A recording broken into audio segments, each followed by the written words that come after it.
Officer, World Skills Center, Odisha.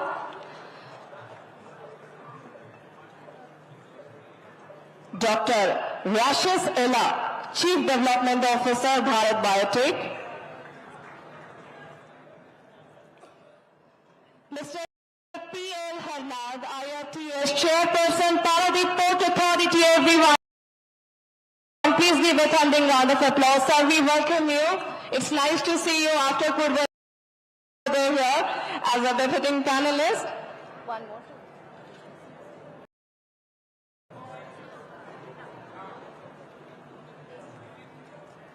Applause, ladies and gentlemen. Moderating this engaging discussion, we also have Mr. Shashwat Mishra, Principal Secretary, Finance Department, Government of Odisha.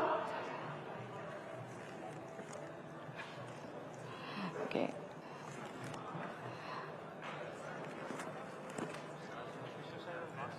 I know. He's there downstairs. Okay. Thank you so much. Moderating this engaging discussion is none other than Srimati Anagar, Development Commissioner, from Additional Chief Secretary, whose invaluable contributions have consistently propelled Odisha towards progress. A big round of applause. Ma'am, over to you for setting the context and welcome address. Able to see me. So good evening, everyone.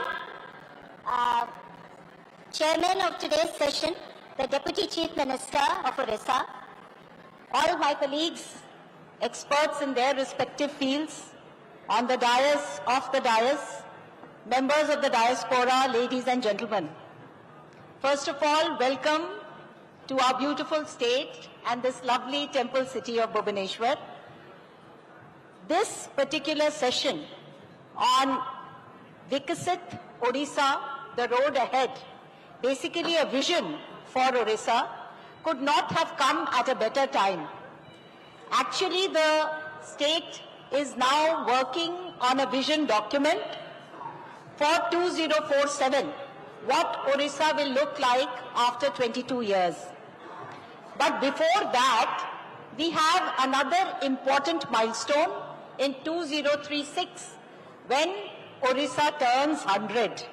Odisha was created in 1936, and so in 2036 is a very, very important milestone for us, and we want to achieve a lot to make it Odisha of our dreams. In this vision document, our basic premise are three. One, like any other state, we want Odisha to have a more number of ports, more infrastructure, more airports, more flights, more industries, basically a lot of prosperity. But along with that, the second pillar is wellness. We want our people to be well, to be fit, and nutrition levels to be high. So that is another very important pillar. And the third pillar, which becomes very important in the Odisha context, is equity, where we want geographical equity across regions of Odisha. We want people to prosper, we want people to have the best of health, but also social equity and economic equity.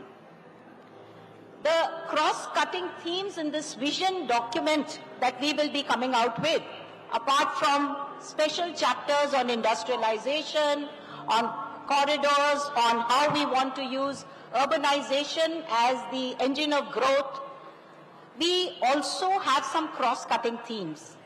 And those cross-cutting themes are the resilience to climate changes that are going to take place in the next 22 years, women's empowerment, which will continue to be a very big driving force, governance reforms to be able to achieve all that we are envisioning, basically ensuring ease of living.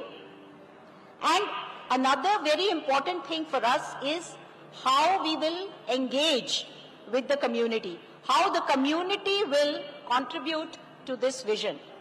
And two immediate examples that come to mind are, one, the diaspora sitting here, how they are contributing to the development of the country, of their respective states, and that type of contribution.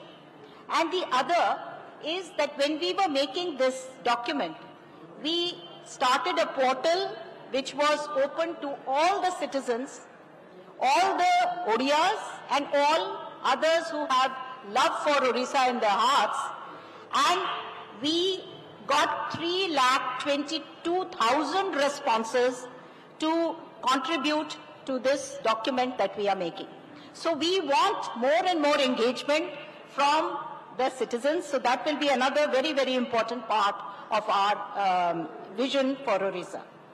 The state, ladies and gentlemen, has already transitioned from a low-income state. You may remember it used to be clubbed with the Bimaru states. No longer. We are already a medium-income state, but our aspiration is to become a high-income state. We have been doing a lot of things. Just to give you an example, this is a state which has organized 2 World Hockey Cup finals, and the whole entire World Cup hockey was held here in Odisha. Not once, but 2 times, not only in Bhubaneswar, but also in Rourkela, where we built the largest stadium of the world, largest hockey stadium of the world in only 15 months. So when we set our mind to it, we always do things. And what we are now looking at is how to grow our economy, which at present is a $100 billion economy, how we will take it to $500 billion by 2036, and eventually 1.5 trillion, I know it's a tall order, but that by 2047. And in doing that, we have lot of ideas, and you must be very intrigued by the kind of panel we have, the different types of people in this panel. We have the Deputy Chief Minister, who will be talking to us about the new government's vision for this, and he will be talking from his very, very long years of experience in this. And we have an economist, we have a skills specialist, we have somebody from biotechnology, a young leader, we have a sports icon who has been working very extensively with the state government, we have Paradip Port Authority Chairman who will be talking to us about port-led development, which for a state like Odisha, which has a long coastline of 480 kilometers, this is a thing which we have identified as a means of moving ahead. And so we are really looking forward to this discussion. So we will be starting our discussion, and I will be requesting Dr. Deepak Mishra, who is the Director and Chief Executive of the Indian Council for Research on International Economic Relations, ICRIER.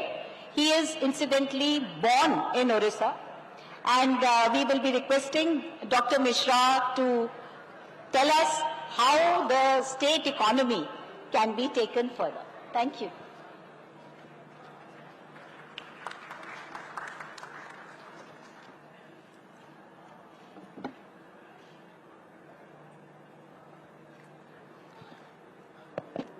Okay. Hello, everyone. It's a real pleasure and a privilege to be part of this 18th Pravasi Bharatiya Divas. Many thanks to Development Commissioner Ms. Garg for inviting me. Let me begin with His Excellency Shri Kanak Bardhan Singh Deo, Deputy Chief Minister, Government of Odisha, my fellow panelists, and distinguished ladies and gentlemen in the diaspora community. Somebody should stop this noise. I don't know what's happening. But anyway, let me go ahead. So I'm going to talk to you about how do we leverage the diaspora for talent, for ideas, and as role models in a quest for Vikshit Odisha. I'll begin my presentation with a chart which is one of the most cited chart in the economic literature because it captures 2,000 years of economic history in one chart. It tells you the fluctuating economic fortunes of countries across 2,000 years. So on the x-axis, if you can see the picture on your screen, it starts with 1 AD. That's the start of the modern civilization, and it goes all the way to the current year. And on the y-axis, you have the global GDP. And it shows which country contributed how much to global GDP in which year. This graph was not made by me or an Indian economist. This was done by two very prominent, famous American economists. And what you see in this graph, it shows that two countries, India and China, were the most prosperous and developed country in the world for 1800 years. Only in the last 300 years that India and China became much poorer, and amazingly 40% of the global GDP came from India. Fast forward to 1947, by the time India became independent, that 40% has become 4%. So out of every 100 rupees, India used to produce 40% at its peak, which became 4% or 4 rupees out of 100. The post-independence period, it was no good. 50s, 60s, 70s, India continued to languish and grow at a very slow pace. Only after the 91 liberalization that you see India starts to grow again and its share starts to slowly expand. So the question before this House is, can India restore its preeminent position in the global economic order by 2047, which is when we want to produce at least 20 to 25% of global GDP coming out of India? Is that possible? If you go by the economic performance of India over the last 30 years, it's a very eminent goal that we can achieve. Because what it shows is, you see the growth rate that India contributes to the global growth rate has constantly increased over the last 40 years. We were at 4% in the 1980s, we went to 5, 7, 10. Now we are contributing 12% of the global growth every year. So you can imagine if this good streak continues, we could easily come to 20-25% of the global growth contribution. But this is not going to be automatic, this is not going to be assured. We have to work hard for it and we have to do good policies, but this is within the grasp of India. What about Odisha? Ladies and gentlemen, Odisha is a standout in India's success story. That's because if India is outperforming the world, Odisha is outperforming India. So the picture on the left shows you what was Odisha's contribution to India GDP in 1981. That was 3.7%. Over 20 years, it went on a secular decline and we hit the rock bottom around early 2000 at 2.3%. Since then, Odisha has been on an upswing. Now we are close to again to 3 to 3.5%, the growth in the share that we had in 1981. And if this trend continues, Odisha should get to 5% of national GDP by 2036, which is the 100 years of centenary for Odisha. What does 6% mean or 5% mean? If you look at the picture on the right, that means Odisha will have a GDP close to $600 billion. That looks like a big number given that we are at 115 billion in 2024. It means Odisha will be 6 times larger over the next 14 years. Is that possible? Again, if you look back, Odisha has grown 10 times between 1999 and 2024. So again, it's within our grasp, but we need to do the right policies to get there. And Odisha is very well positioned for success for the following reasons. I'm just going to selectively quote few indicators just to show you. First thing, many of you may not know that Odisha is one of the most industrialized states in the country after Gujarat. Odisha's industry accounts for 43% of GDP compared to 28% for all India. Similarly, the labor force participation rate among women in Odisha is much, much higher than what you see in India. And this is very important. 3% of women in the age group of 15 to 65 are in the labor force in Odisha compared to only 28% in India. And take it from me that states which are going to have more women in the labor force are going to attract more industry, are going to grow more faster, and are going to experience more inclusive growth in the next 2 decades, and Odisha is very well positioned for it. Third is, again, a big news that I'm sure many of you will know. Despite all this infrastructure investment that you see, Odisha is the least indebted state government in the country today, with only 16% of debt to GDP compared to 28% for the rest of India. It's even better than Maharashtra and Gujarat. And then when it comes to poverty, despite having per capita income below national average, Odisha poverty and multidimensional index is similar to all India. So Odisha is very well positioned to take advantage of its good endowment.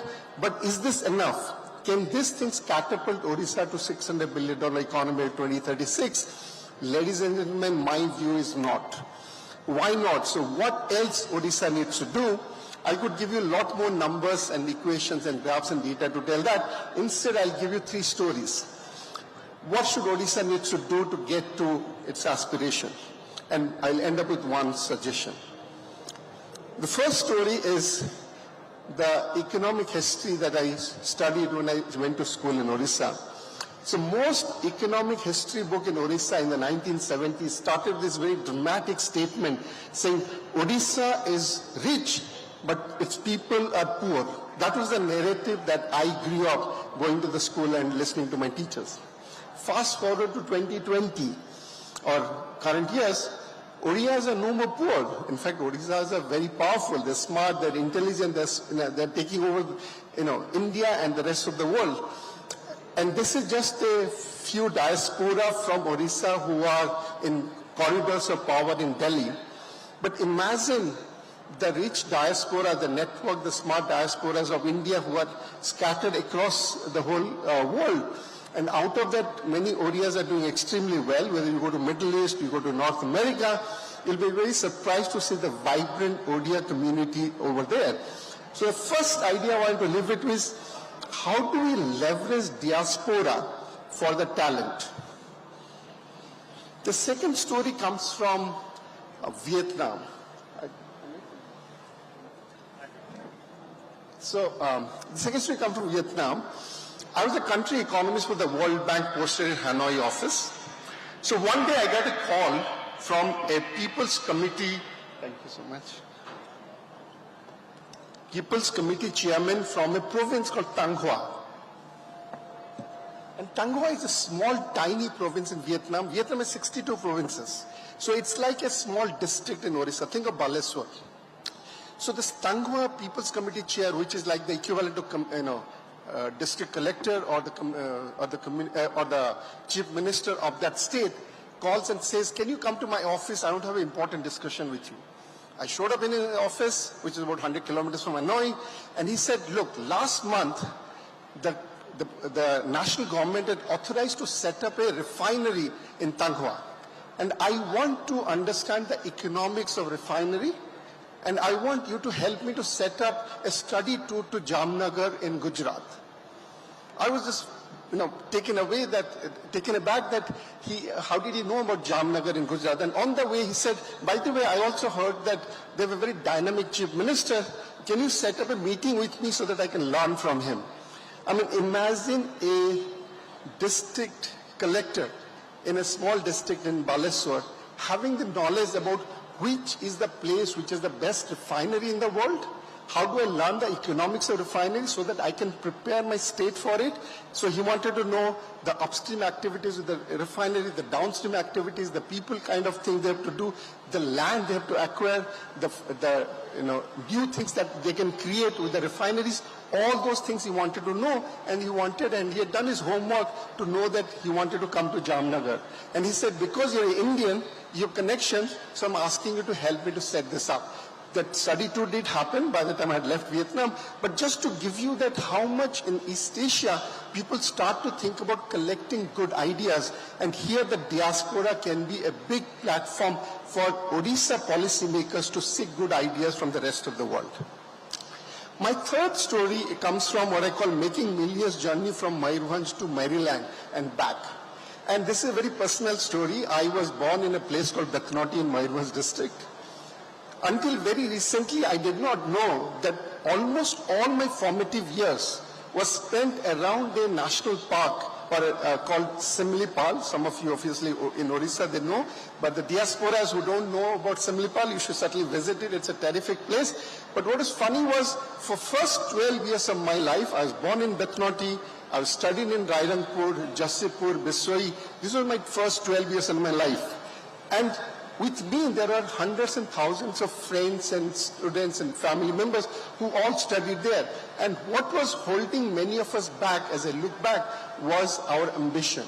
We did not have role model like the way people in Gujarat have. When you go to villages in Kutch and ask them, what do you want to become? They want to be a big industrialist like Dhirubhai Ambani. If you go to Hyderabad and ask kids, what do you want to be? They want to be Satya Nadella. The girls in Chennai wants to be Indra Nui and run Fortune 500 companies. In India, at least during my time, I was limited by the ambition, by entrepreneurship, and not having the role model. And I think the diaspora can be the perfect role model for the ODI youth. So this is the three ideas that, stories that I had. What the diasporas will offer: talent, ideas, and a source of being role model. What do they bring that we need for Odisha? We need greater capacity, both in government and in private sector. We need know-how, technologies, ideas, and we need to fire the youth with ambition and entrepreneurship. So my suggestion to the Deputy Chief Minister is, let's think of a SWAT or a crack team on diaspora and development. Let's strengthen the Prabasi Odiyas and Bharatiyas link to their Janmabhoomi. And some of you say, but where about the money? Because that's what the diasporas are good for. But take it from me, I was a diaspora for many years. Emotional bond trumps financial linkages anytime. So if you can establish those emotional links, you would be able to see the money coming through. But let's start with the heart and not with the pocket. With that, I have some very specific ideas, but I'm running out of time, so I leave it, but I'd like to have a discussion with the Deputy Commissioner about how do we take this idea forward. Thank you so much, and if you want to reach me, the best way to get me is through my LinkedIn. Thank you. Thank you. Thank you so much, Deepak. We will now be requesting Mr. Abhinav Bindra. I think all of us have heard of his name, and we are very, very proud of him as the first Indian to win an individual gold medal at the Olympics in men's 10-meter air rifle event in 2008 Olympics, and many, many, many more awards after that. But, ladies and gentlemen, what he's here to speak to us about is about what Odisha's vision for sports can be. Already, there are a large number of things that we are doing with Abhinav Bindra Foundation, but I will let Mr. Bindra speak on that. Yes, as you wish. If you feel more comfortable like this. Well, thank you very much, firstly, for having me on this panel. It goes to show that, the leadership, of course, nationally, but also in the state, really believes in the transformational power of sport. It's wonderful to be always back in Odisha, in Bhubaneswar, which I really think is the sporting capital of our country. The infrastructure here is magnificent, and just the interest for sport amongst the people has been absolutely wonderful to see. And also today, the greatest applause which we've heard so far is for sport. So I'm just very happy on that. I think sport can play a very, very important role in the further development of Odisha.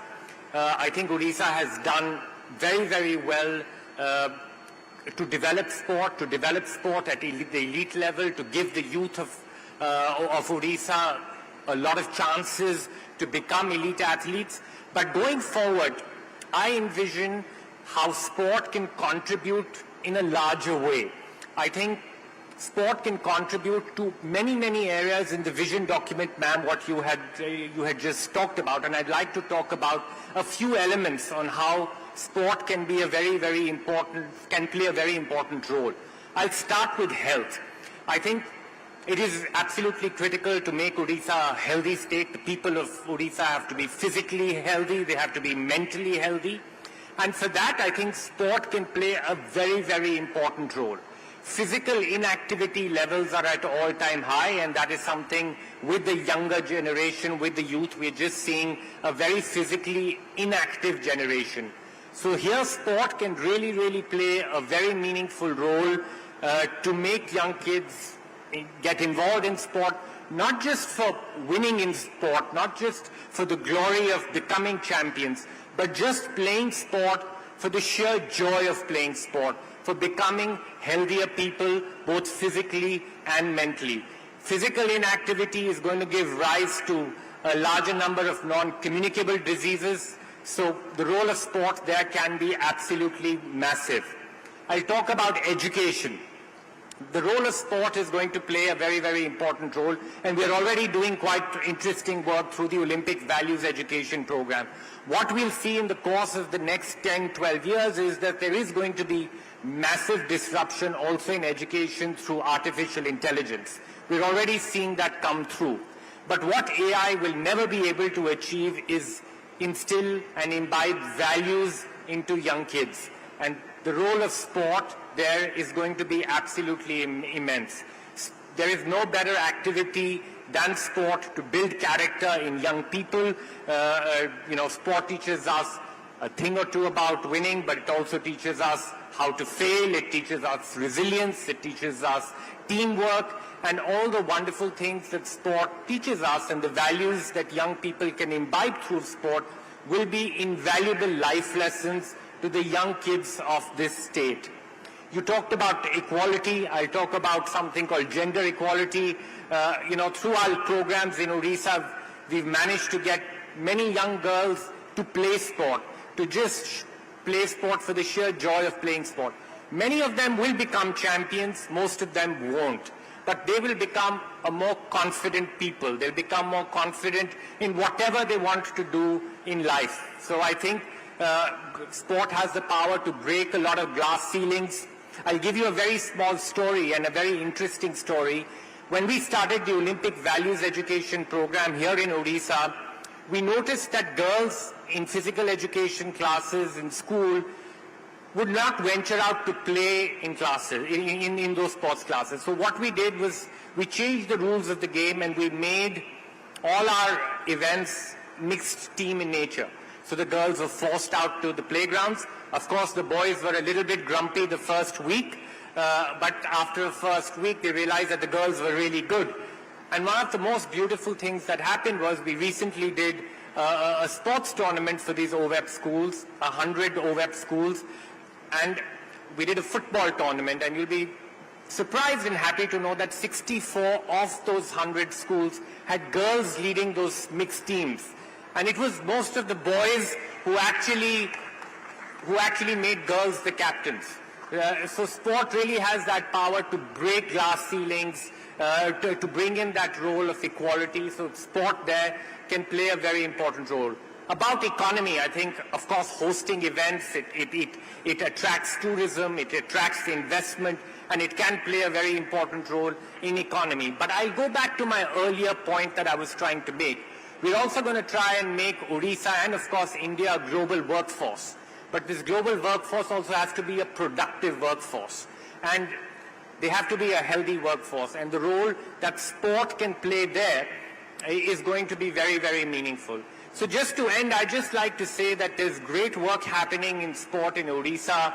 I acknowledge it as the sports capital of this country. But what I would really like to reinforce is that while you work on your vision documents and while you work on your policy going forward, I'd love to see sport more mainstream. So far what we've seen, not just in Odisha, but across the country, that sport has grown in a silo. But what we can do is that we can mainstream sport in all these areas that we talked about, in health, in education, in urban development, to build community sporting infrastructure, to give young people across the state an opportunity to simply go out and play. And I'm sure if we will be able to achieve that and do that, sport will be a very meaningful contributor to the development of Odisha. Thank you very much.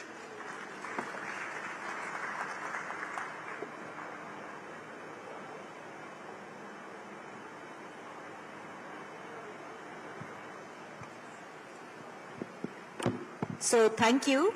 Thank you, Abhinav.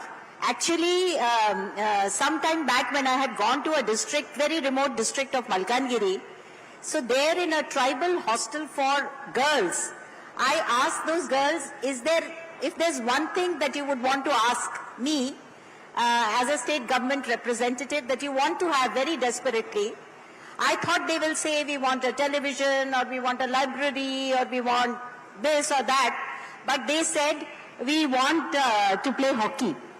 So there in a remote district, there were girls who wanted to play hockey only because the state has really taken up the cause of hockey. Thank you very much, Abhinav. And we will now be requesting Mr. Bruce Poe. Mr. Bruce Poe is the Chief Skills Officer at World Skills Center here, and he has been the former CEO of ITEES in Singapore and has his MBA from NUS. He has been helping us in taking the skills story ahead, and today we will request him to tell us what the skill ecosystem should look like in Odisha by 2036 and maybe then by 2047. Mr. Bruce Poe. Thank you very much. I hope you can hear me. Honorable Deputy Chief Minister, Sri Kanat Vadan Singh Deo, distinguished guests, participants. It's an honor for me to be here to speak to you about skills development and training. Now, when you talk about economic development of a country or a state, inevitably you will talk about the need for skills manpower. So skills manpower is very important and integral to the economic development of a country or a state. I come from, in my earlier working life, working for the Singapore Economic Development Board. And it's interesting to note that in the Economic Development Board at that time, there's a Manpower Development Division, which I belongs to. And what does the Manpower Development Division in EDB does in Singapore? Simply to train the manpower that is needed for the kind of FDI, foreign direct investment, needed for Singapore. And we are talking about cutting-edge kind of skills and technology needed at that time. And we have many training centers, training institutions cater to develop excellent skilled manpower for the needs of the industry of the day. And what does it require? It requires you to, in a way, forecast what are the skills that's needed with the industry that you need to attract, to establish in the particular, for that matter, Singapore. And similarly, I think for Odisha, you need to look at that kind of perspective. So in Singapore, you have this very, I would say, pursuit for the type of skills that is relevant to the industry. So you got to actually know the pulse of industry and what are the type of manpower needed for industry. I can remember, as a young officer, I have to visit industry like, 2 times a week at least, while I'm doing, skills, manpower, and training. And it's important that we don't lose sight of what the industry do. And moving forward to, 2024, 2025, and beyond, you can see that the pace of change in the industry is gathering speed. So the notion of, change is a constant is even invalid, because it's the acceleration of the industry, need for change in technology and so on, that the skills need to keep up to that kind of speed. Which means that inevitably you need to train the trainers to keep up the speed of this industry change. And it's important to have an ecosystem within your training ecosystem to provide training for your teachers so that they can keep up the pace with industry. And I can say that the half-life of knowledge in the skills area is getting shorter and shorter because industry is moving faster and faster. So that's a big challenge in itself. So in Odisha, we have partnered with the Odisha Skills Development Authority to set up the World Skills Center. And we have developed, in trades, in the manufacturing area, in the facility management, and also the hospitality area. And going forward, we are looking at a new skills area, areas where if you want to go into manufacturing, you are talking about global skills. The standards should be on par with what the world demands because you are manufacturing for the world. Singapore has gone through the stage in the 70s, 80s, 90s. And similarly, I think Odisha, with all the investment coming in, will also need that kind of planning for the skills that's needed in the future. So going forward, we are looking at new skills in area of IT-enabled services, semiconductor manufacturing, even AI applications, and many more, other areas that is of, importance to Odisha. And Odisha is training for the world, besides, training for the state itself. So you must make sure that you are plugged into what the world requires in terms of skilled manpower. In Singapore, we like to do things in a very, orderly fashion. When you want to transform the industry in Singapore, we have a very high-level committee called the Committee of Future Economy. And they come out with a report after many months and years of deliberation, including, inputs from the industries. We come up with what we call 23 industry transformation maps.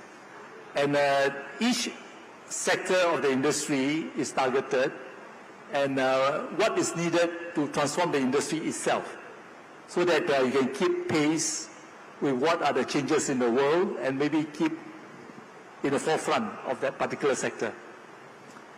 And inevitably, if you look down, the next stage, what are the skills required to tackle some of this industry transformation, you find that one common thread is digitalization. Digitalization will impact all the 23 kind of sectors that we have in Singapore. And over here, it will be the same thing. Having said that, with the generative AI coming on board, there's also a need that, various sectors need to have AI applications incorporated in the skills areas. So these are areas that will inevitably come upon you. If you don't transform, you will just, fade away. So in your skilling, you must always be cognizant of what the industry needs and wants, and what is the next step, and prepare your institution, particularly your trainers, to be able to keep up to pace with what the industry wants. So in short, the future of, or the next phase of the World Skills Center will be looking at some of the skills area, and we are going to look at skilling not just in Budamaneshwar, but all the other districts of Odisha as well. And we are looking at, for example, zonal ITIs, what can be, the training, programs in those areas. And there are so many areas that we can think of.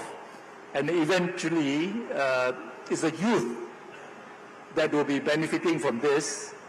And the youth are looking for not only jobs, but jobs that will pay well. So hopefully, we can put our act together And maybe with the participation of the diaspora here, with contribution, as particularly, partnership with industry is very critical in our skilling efforts. So with that, I thank you. Thank you. Thank you so much, Mr. Poe. And actually, when we were thinking of the vision for skills, we were thinking of the tagline, skilled in Odisha, skilling for the world. So we are now thinking how our boys and girls can get skilled enough to go to all parts of the world. And with that, I would now like to request Dr. Rachis Ella. Dr. Ella is the Chief Development Officer at Bharat Biotech, based in Hyderabad. And though he is a clinician by profession, but he is also heading Bharat Biotech as its Chief Development Officer and has a strong background in biotechnology.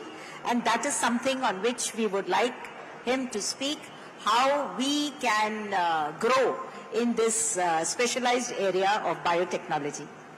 Dr. Ella. Thank you, ma'am, for the introduction. I hope I'm audible. I think before I start off, I would like to probably explain to you the difference between biotechnology and pharmaceuticals. You're probably very much aware of what pharmaceuticals are. So those are small molecules.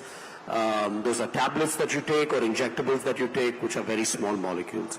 Biotechnology is a culmination of various sciences to engineer cells to express a protein of desired interest. You were essentially making therapeutics, vaccines, or gene therapies that are liquid biologics that can either cure cancer or prevent an infectious disease. So you can understand there's a fair amount of sophistication in biotechnology. That being said, I work for a company by the name of Bharat Biotech. For those of you who are in Bhubaneswar, you probably received a vaccine that we manufactured by the name of Covaxin. We've also manufactured several other vaccines for children and infants.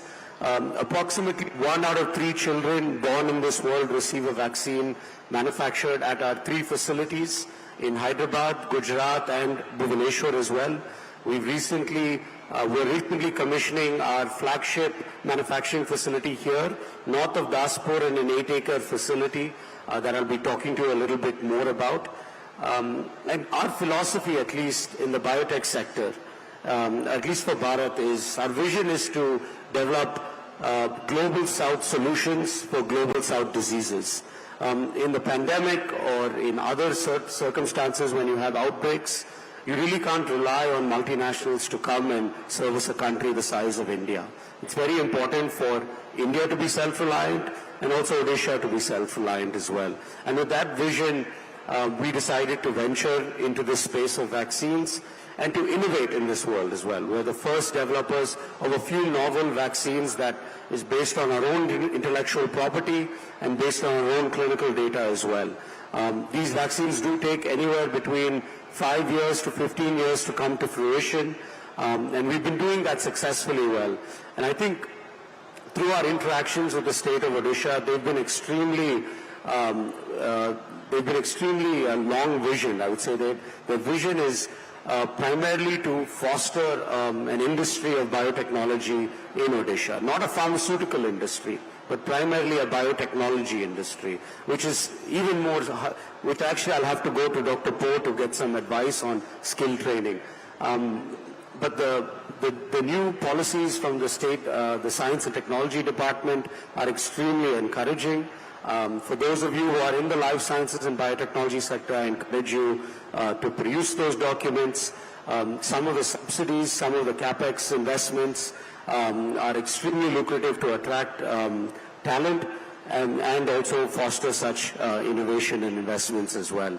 Lastly, I would just like to point out that though our plan is to make Global South solutions for Global South diseases, we'd also like to make therapeutics and vaccines from Odisha for the Global South. Thank you. Thank you so much, Dr. Ella. And we are very, very thankful to you for Covaxin and for saving so many lives. The next panelist is Mr. P.L. Haranag. He is the chairperson of Paradip Port Authority, an officer of IRTS, the Indian Railway Traffic Service, has long years of experience in logistics and transportation. And we in Odisha want to see port-led development, and what better person than Mr. Harnath to tell us how Paradip Port itself is going to transform itself and how further we can go for port-led development.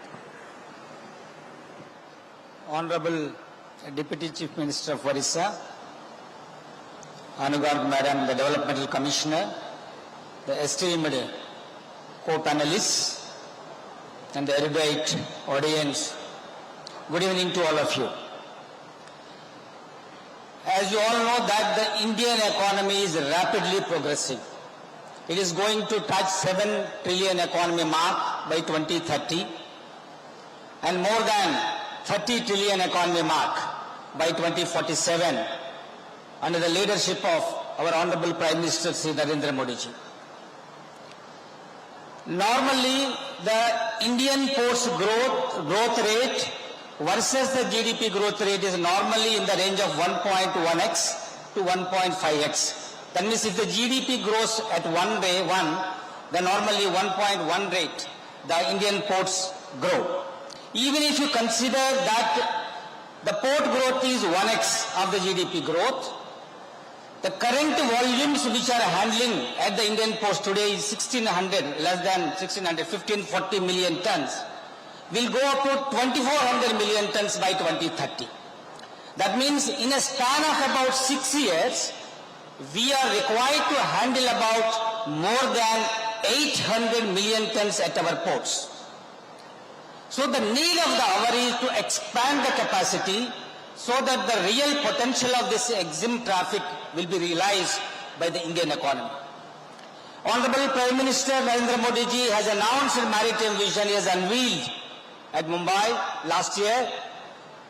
As per the vision, the Indian port capacity from the existing 2600 million tons is expected to go up to 10,000 million tons by 2047.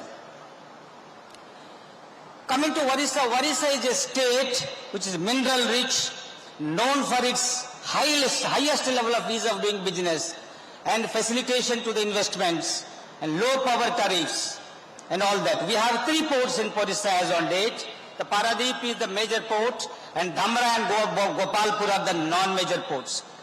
And another 12 non-major ports are under development. And though the Odisha has a coastline of about 6% of the total coastline of India, the EXIM traffic handled at Odisha ports is last year is a 13% of the total EXIM traffic handled by the India. That means a huge, so it's almost double than its capacity it has been able to do it. Then last year, the total exports worth of about $12 billion have been exported from the state of Odisha. That is the standard of Odisha. Last year, all the 3 ports put together, we handled about 200 million tons. The Paradip has emerged as the #1 major port of the country with 145 million tons. And the other Dhamra and Gopalpur have done the rest. Out of this 200 million tons, we handle 85% coal, crude, iron ore only. Now, the Paradip port, I will talk about little bit specific about the Paradip port because it is the major port in the state of Odisha. We are taking a number of steps towards the path of Vikasit Bharat as well as the Vikasit Odisha. The first one, as I told, that we are required to expand our capacities at the ports, failing which we will not be able to handle our EXIM traffic which will be offered in the next 5-6 years by the economy. We are on the spree of massive expansion. Today, the Paradip port is about 289 to 290 million ton capacity. It will increase to 400 million tons by 2030 and 500 million tons by 2047. This will be the first port in India to cross the 500 million ton capacity mark. And apart from that, we are also equipping these berths with the most state-of-art machinery.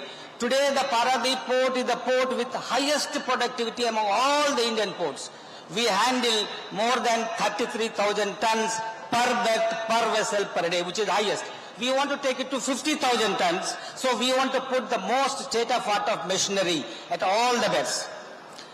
And second important thing in any port is so that the draft is nothing but the depth to which a loaded vessel sinks. So if the harbor is deeper, and automatically the higher draft vessels can be brought in. Higher draft means higher volumes it can bring. So today the Paradip port is 16-meter draft vessels only can come. That means vessels with 1 to 1.5 lakh tons of cargo only can come. Now in a couple of years, less than a couple of years, already the project is on, we will make the Paradip port Cape compliant. That means the draft will be increased to 18.5 meters, which means the biggest vessels which carry 2.5 lakh tons, 3 lakh tons of cargo in a single vessel can come and can be handled at the port. Because of the economies of scale, the scale of economy, so the logistic cost will come down substantially once you bring the bigger vessels. So all the industrialists, all the exporters and importers of the Odisha will get hugely benefited by this increase in the draft. It is estimated that $10 to $12 per ton will be reduced, which is a substantial amount for the exporters and importers with the increase in the draft. The third important step which we are taking as a part of the Vikasit Odisha and Vikasit Bharat is the port-led industrialization.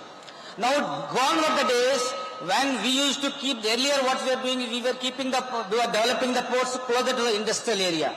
Now we are trying to bring the industries closer to the ports. The port-led industrialization is the important arm of the Sagarmala that has been launched by the government of India.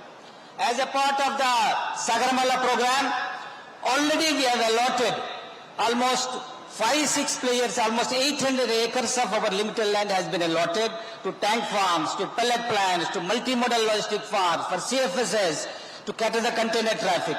Almost 9,000 crores of investment is expected to come next 3 to 4 years, and which will give us 50 million tons of captive cargo for the Paradip. Port-led industrialization, the industries will become captive to the port. It is a win-win situation. They will get lesser logistic cost, and I will get the cargo captive.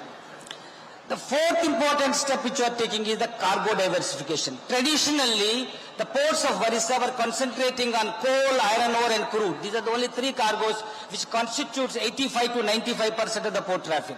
But we have a lot of other cargo which is getting diverted to the ports of other states. In the process, they are incurring huge logistic costs. Some of the industries are spending about 50 to 60 crores additional logistic costs, and which is then they have become globally incompetitive. So, government of Odisha has supported us, the first of its kind. No other state has done this kind of initiative, no maritime state. Odisha government has given VGF and for attracting the container liners traffic. Because the container liners were not coming to Paradip. Anyhow they were getting the cargo either at Kolkata port or Visakhapatnam port. But the logistic cost of the exporters is going up highly. So they wanted about at least 250 minimum containers should be available for each call. So in the initial periods, it will be very difficult to get 250 minimum containers for each call. That's why government of Odisha has floated an expression of interest. It has clarified that any shortfall in the minimum guaranteed slots, so $200 per slot will be compensated so that you start your calls. So the MSC, RCL, all these container liners have started coming here. Now I think MSC doesn't require any more VGF. It is getting 500 to 600 to use in each call. So really the government of Odisha initiative is very laudable. Next important thing we are taking is the connectivity. The ports cannot function in isolation. It has to be connected to the hinterland, failing which the aggregation of cargo to the ports from the industries, evacuation of the cargo from the port to the industries, and will not happen just in time. Today, we have come to a where entire cargo movement has to take place just in time. So, in the Gati Shakti program, which is launched by the Honorable Prime Minister, 28 port connectivity projects, 22 projects railways, and 6 projects, road projects have been already been made part of this Gati Shakti program. Out of these 28, 8 projects are already completed, rest are under either implementation or development. Then another important thing which we are doing is, we want to develop the waterways. Odisha is blessed with waterways. Brahmani River, National Waterway number 5, Mahanadi River National Waterway number 64. And these waterways are not utilized for transportation of cargo. So now an SPV has been formed with the government of Odisha and Paradip Port, Inland Waterway Authority and Coal India. We come together to develop the National Waterway number 5, the Brahmini River first, which will connect Talcher to Paradip as well as the Dhamra ports. This will be a game changer because the cost of transportation by waterways is substantially lower than railways and roadways. Then another important initiative we have come out with is the shipbuilding and ship repair cluster. In fact, today the world has a 150 billion global market for shipbuilding and ship repair. In the entire world, which is dominated by China, South Korea and Japan, the entire tonnage capacity of shipbuilding is about 64 million gross tonnage. Out of which, today, what is the Indian shipbuilding capacity? 0.1. So we are at the lowest bottom. We are ranked at 22nd in the entire list of the shipbuilding capacity. So there is a huge potential. In fact, Indian ships, normally the life of a ship is 20 years. 20 years, after 20 years it has to be scrapped. So already 45% of the Indian owned vessels have crossed 20 years. So we require appropriate shipbuilding and ship repair center. Government of Odisha and Paradip Port have come together to develop shipbuilding cluster in the Kendrapara district, and with the allotment of land we will be developing very soon, maybe in a year or two, and it will, in fact, the shipbuilding cluster will generate a huge employment. And if the employment multiplier is 6.4x, that means if one person is a core employee, 6.4 additional employment will be generated. The last I will say, and I will close it, that is the green hydrogen and green ammonia hub. So now today, Paradip is one of the 3 hubs which have been declared by government for export and bunkering of the green hydrogen and green ammonia.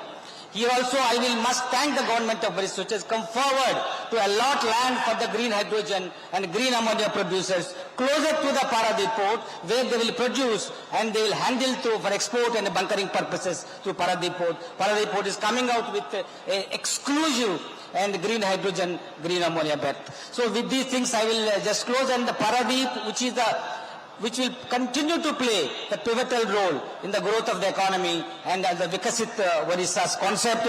And we want to mechanize ourselves 100%, increase the productivity, diversify the cargo profile, and we want to emerge at the biggest major port of the country, which is also a smart port and also green port. Thank you so much.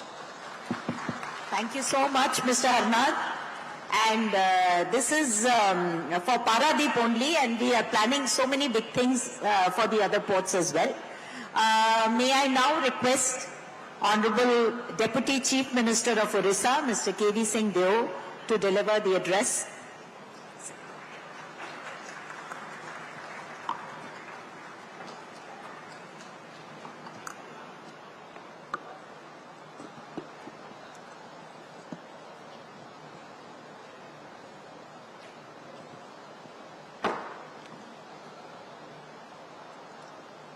Jai Jagannath.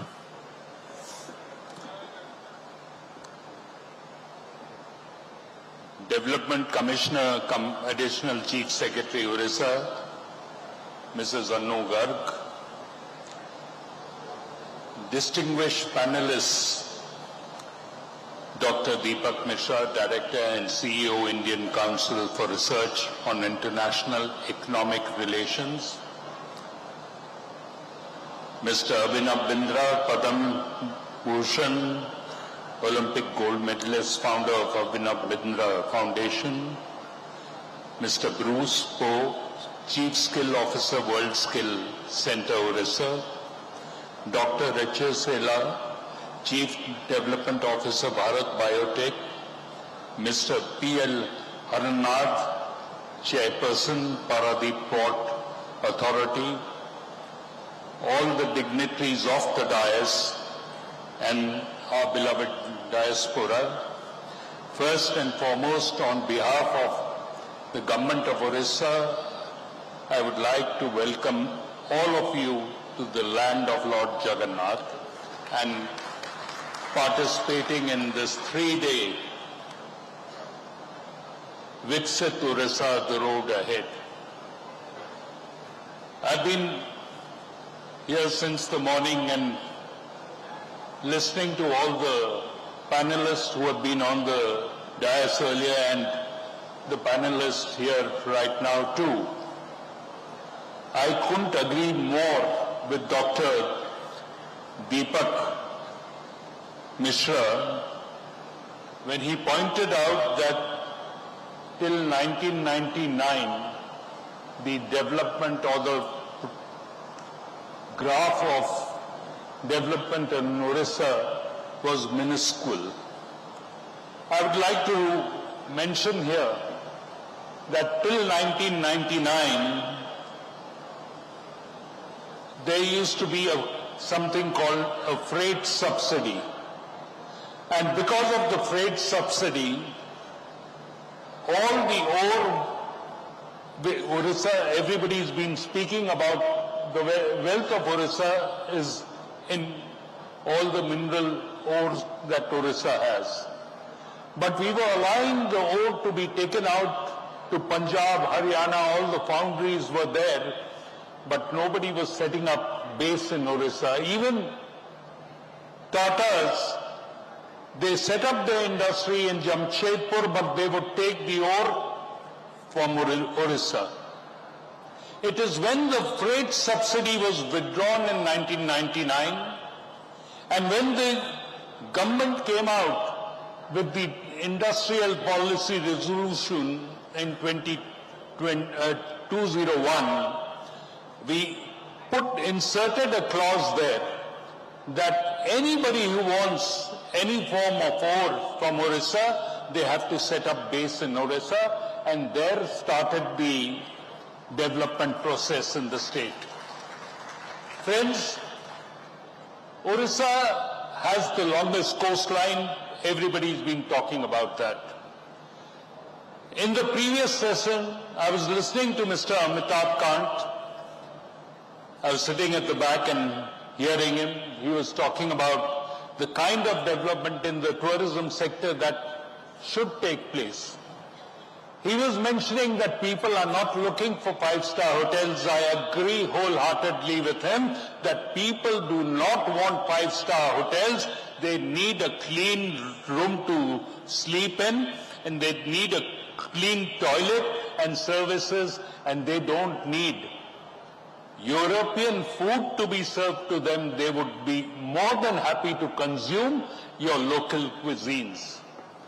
We need to, if we look at the last year's, the current year's financial budget and the speech which was made by the Honorable Finance Minister Nirmala Sitharaman ji in the Parliament, she had talked about heritage tourism being developed. She had talked about wildlife tourism to be developed. And we have everything here to offer to the people, but we have not tried to tap those. We should, I remember, I would go back to 2006. I was speaking earlier to Abhinav. Sometime back in 2006, he would know Mr. Bernie Ecclestone, who used to run Formula One. Bernie Ecclestone had come to Odisha to look at motor sports, Formula One sports to be started here, because all he needed a port to bring bring the boats in, and he said, we want tented accommodation for the participants who come from all over the world. And the amount of foreign exchange that we could have earned at that point of time, we've got all these long reservoirs where you need only 1 kilometer length stretch of a straight run where these boats can be raced. But somewhere the thought process at that time was something different. But definitely we can develop water sports. We have the longest coastline, like I said, and we can have not less than 100 Goas, because 490 kilometers of coastline, you can have various tourist spots developed, and you don't have to have high-end tourism development. You can have low-level tourism development. Some time back, everybody would recall a photograph that was posted by the Honorable Prime Minister on his X. And everybody was wondering where this is. And it was only a part of India where he had taken a photograph and posted. We have so many beautiful places to offer to the people of the world. And why can't Odisha develop those areas? We have a lovely Buddhist circuit. Buddhist circuit should be developed. Japanese tourists spend more to go and play golf in Australia because to play on the greens in Japan, it is more expensive than to fly to Australia and play golf. So if we develop more golf courses in the state of Odisha, we could get more tourists coming in. But for that, again, what Dr. Jaishankar was speaking of in the morning, we need to develop connectivity. When I say connectivity, it has to be air connectivity. And it has to be affordable air connectivity. You can't have, that is something that will have to be taken up with Government of India. Mr. Arnath was talking about the development of the ports, because ports is what will get you a lot of cargo, and you have your container movement and everything. But I am a firm believer, Odisha can steal a march over all landlocked states, because movement of cargo, any produce or product which is finished by any of the industries in the state of Odisha can be moved quicker through the sea route rather than through the land route. So Odisha is much better positioned than, let's say, for example, Jharkhand or Chhattisgarh, which have similar situations of ore and other things. And you talked about Janmabhoomi. This is all of us, this is our Janmabhoomi. We have to give back to our Janmabhoomi something at least.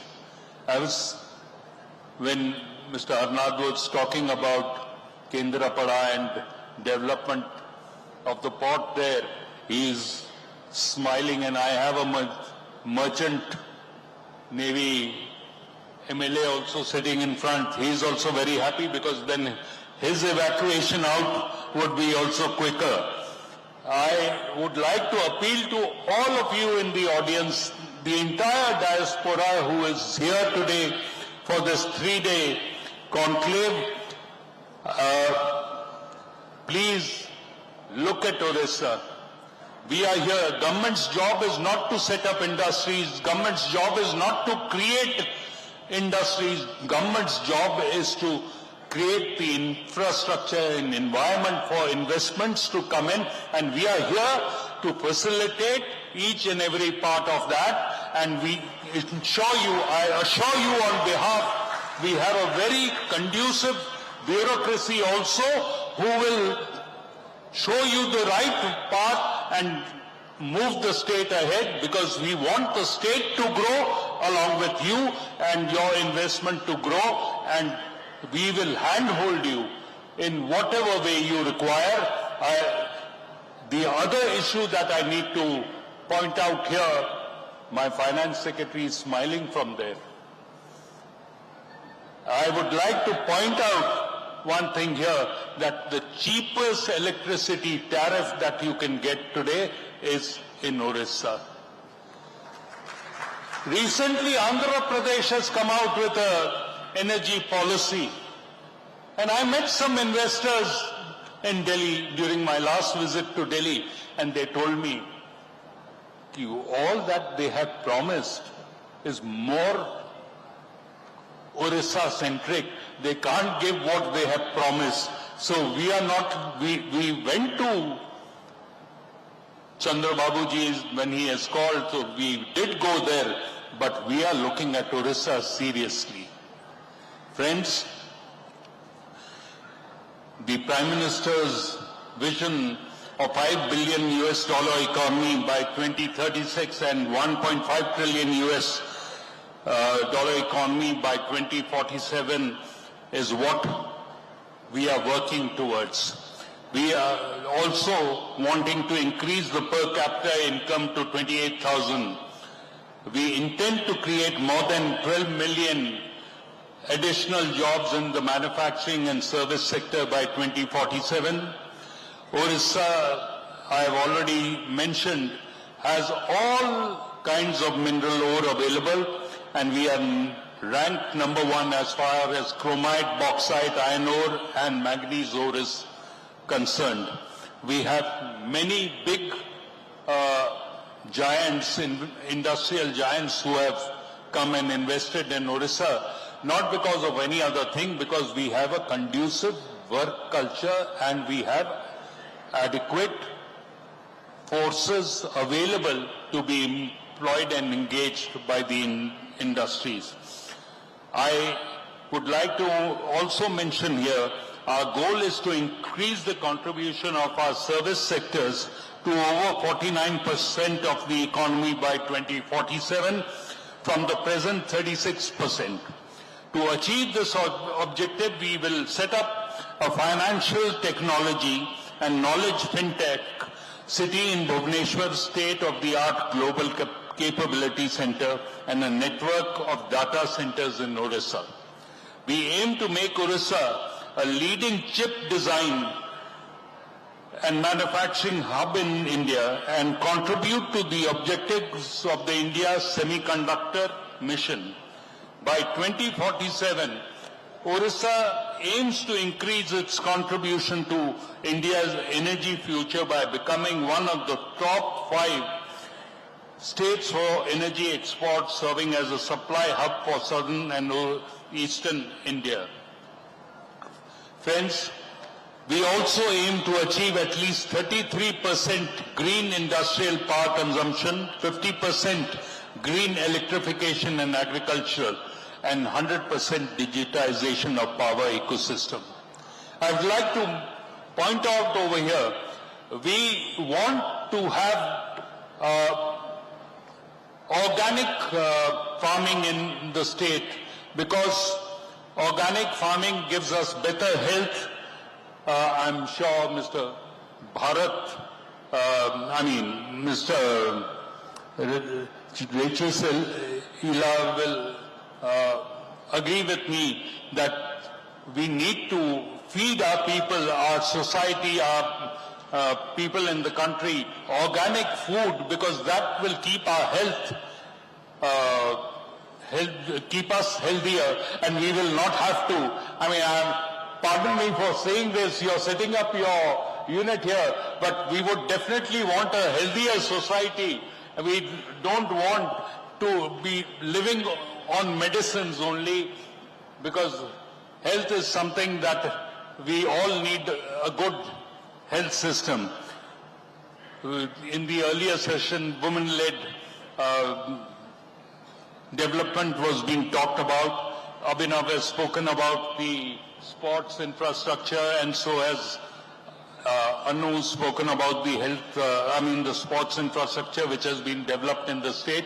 There's still a lot to be done. We have miles to go. And there are 1 or 2 points which were missed out as far as the sports issue was concerned. Odisha has become the sponsor for the national Kho-Kho team as well as the women's hockey team.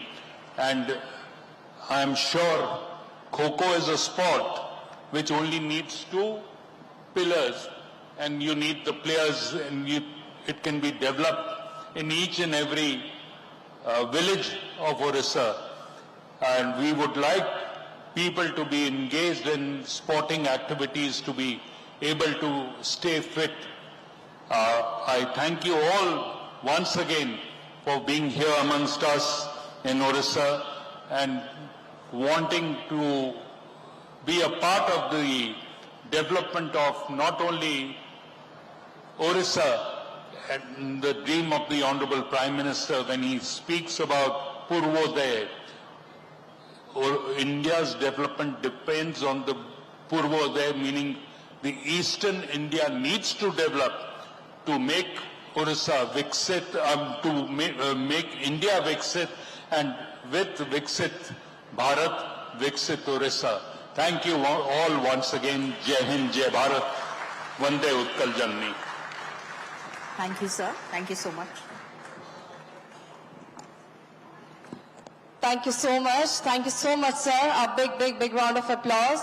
Masterpiece of advices, and definitely we are working on it continuously, and we need your support, all the esteemed diasporas, all the industry leaders present over here. Moving ahead, we also indebted to our moderator, Madam Anugarg, for conducting the discussion in a smooth way, and to all our esteemed panelists for their valuable addition.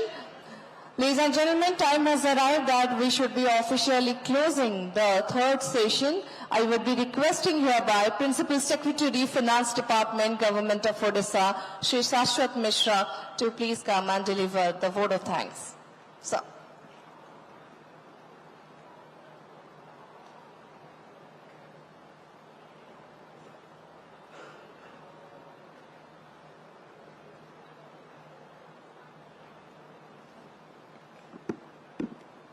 Honorable Deputy Chief Minister, respected Development Commissioners, distinguished panelists on the dais, distinguished Pravasi Bharatiyas and eminent guests of the dais, namaskar to all. I would not detain you for more than 2 minutes. We have come to the end of a very productive day, in fact the first day of the PBD celebration, and this enriching session was a befitting end to the first day's events. Why does a finance secretary have to give you vote of thanks? It's because finance allows you to dream about Viksit Odisha. And as Dr. Mishra said, that Odisha can catapult into a much higher league of states. Yes, we have the ability. We have the ability. As he has already stated, we are the least indebted state in Odisha, in the country. We are a revenue surplus state. We have adequate reserve funds for the bad times. God forbid any pandemic strikes again. Dr. Ella would not allow that. But if at all it happens or any such big dislocation happens, we have adequate reserve fund to take care of the eventualities. And as you know, almost all of you must be knowing, in 2004, Government of India came up with a FRBM Act, Fiscal Responsibility and Budget Management Act. And we are the only state which has been FRBM compliant since 2005. All FRBM targets have been adhered to, and yet we are prospering, and we are growing, and we are revenue surplus. So it's a very disciplined financially managed state. So we therefore dare to dream of Viksit Odisha by 2036. All suggestions and advices given by our distinguished panelists, Dr. Mishra, Mr. Abhinav Bindra, Padma Bhushan, Mr. Bruce Poe, Dr. Yella, and Mr. P.L. Harnad have been noted down. As DC ma'am has already spoken about we preparing a vision document. All your good suggestions and viewpoints would be taken care of while we finalize the vision document and bring necessary policy changes to give effect to those visions and goals. So with this, on behalf of Government of Odisha, first of all, I thank all the Pravasi Bharatiyas who have come from all parts of the globe to Odisha and to Bhubaneswar to attend this PBD celebration in large numbers, and this is the most appropriate time to visit Odisha. And as you must be seeing that Bhubaneswar especially and Puri and other tourist places have been already decked up to welcome you. And I'm sure that you will have a very memorable experience of visiting Odisha and visiting and attending this PBD in 2025. I thank all the 5 distinguished panelists for their valuable time and suggestions. We will be in touch with them as and when required. Some of them are like our in-house advisors like Mr. Bindra and Sri Harnad and others. So we'll be taking a lot of advices from you. Thank you very much. I thank DC ma'am for moderating this entire discussion. And last but not the least, I thank the Honorable Deputy Chief Minister who not only has a towering presence but who is also a towering leader and who is in charge of the 2 most important departments of the state government, agriculture and power sector. And with your guidance and with your leadership, sir, we expect that our state would leapfrog into a very high altitude of growth. Thank you. And on behalf of the organizers, I thank everybody once again. Thank you. I request our esteemed dignitaries present on the dais to please come forward and pose for a photograph. As promised, this session definitely acted as a melting pot of ideas, aspirations and actionable strategies for the future of Odisha. Ladies and gentlemen, together we can make the vision of vikshitodisha a reality.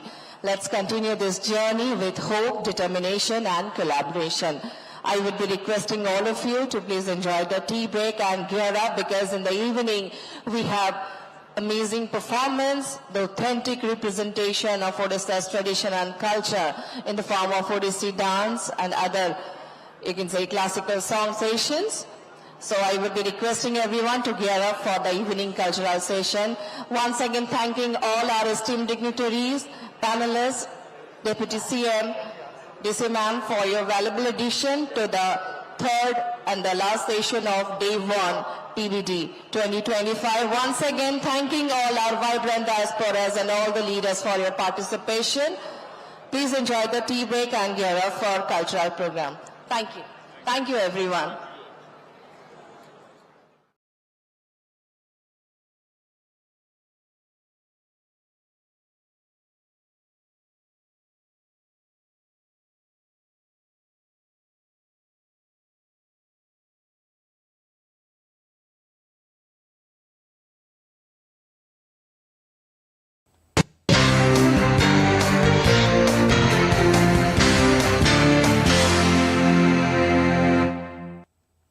Namaskar and thank you for tuning into Express News. I'm Mark Lynn. Let's begin.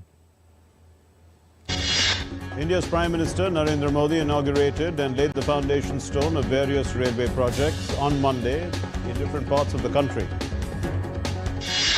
In a significant move to enhance connectivity in the region, Prime Minister Modi inaugurated the new Jammu Railway Division. During his address, the Prime Minister highlighted the progress of the Indian Railways, emphasizing the near completion of the mission to fully electrify the railway network. US National Security Advisor Jake Sullivan is in New Delhi on a 2-day visit. India's External Affairs Minister Jai Shankar met Sullivan on Monday. Both leaders continue discussions on deepening bilateral, regional and global cooperation. Sullivan also met his Indian counterpart Ajit Doval in New Delhi. Sullivan visited the Indian Institute of Technology in Delhi, where he met young Indian entrepreneurs and delivered remarks on the United States and India building a shared future. India's Ministry of External Affairs has responded to airstrikes on Afghan civilians. The MEA spokesperson Randeep Jaiswal said that India unequivocally condemns any attack on innocent civilians. And in an old practice of Pakistan, it is their practice to blame neighbors for their own internal failures. At least 8 personnel of the security forces and a driver were martyred